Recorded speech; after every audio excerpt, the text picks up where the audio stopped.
Joining us now is Ohio Congressman Warren Davidson. Congressman, welcome. We're so glad to have you on the show tonight. It's a real honor. Thank you for having me. Unbelievable. You can't make those clips up. I mean, so if you look at those, polls, and you have liberal polls like the Associated Press, they've got Biden at 39%.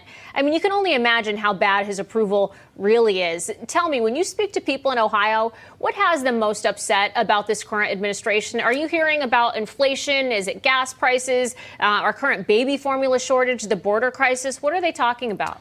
Well, I think the people of Ohio overwhelmingly agree it's time to fire Joe Biden. Unfortunately, it's going to take a little while to get that done. But they're not real happy with the alternative because his vice presidents, maybe even would poll even worse, at least in our district. People, I think moms especially, are really upset about inflation. You know, they're driving minivans and SUVs across America, but heavily in Western Ohio, Southwest Ohio. And they go to the pump and they're just mad. They go to the grocery store and they're mad. They help run the family budget more than a lot of the guys do, and they're looking at the numbers saying this can't keep working. And then they see the solutions that the Biden administration talks about. You know, Mayor Pete, or Secretary of Transportation Pete Buttigieg now, get a Tesla. They're like, no, I'm not getting a Tesla, and thanks for the insult.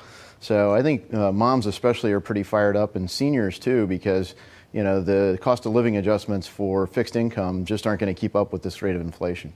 Let's look at another group, Congressman. Many people assume that the border is being kept open by Biden because he's pandering to the Hispanic vote. But this poll shows that most Latino Americans disapprove of Biden. So what's the story here? Are most Hispanic Americans not in favor of the open border?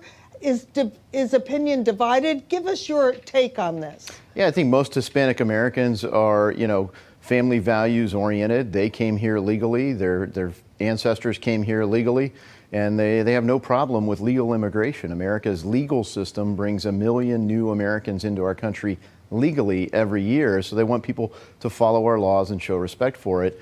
And frankly, it undermines, especially when you look at minorities who had the highest rate of employment and the best wage growth ever under the Trump administration.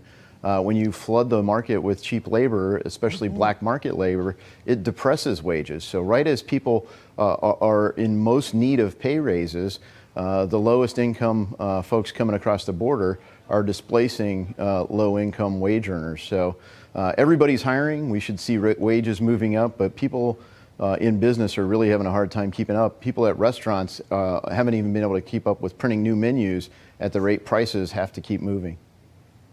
And Congressman, with the midterms coming up, you would think that the Biden administration, rather than placing blame on everything, calling it Putin's price hike, blaming the past administration for the immigration problems, you think that he would take some accountability. You haven't seen Biden in front of the press very often.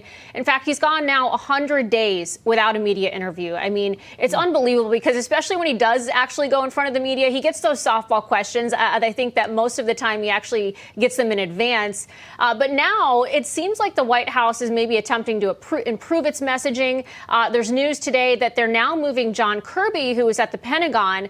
They're moving him over to their communications team. Do you think this is going to make a difference? I know Kamala Harris obviously could use any help that she could get. Yeah, look, if you look, the Biden administration's broken all the promises that people liked, and they've kept the promises that people said, well, they're probably not going to really have open borders. They're probably not really going to go with the Green New Deal and do everything possible to drive up energy prices. Every solution they have limits supply and prints more money. And, if you look at, Bernie's economic advisor with books out on modern monetary theory, they come up with solutions like, just spend more money. If you've got a problem, just print more money and spend more money, and that'll solve things like inflation.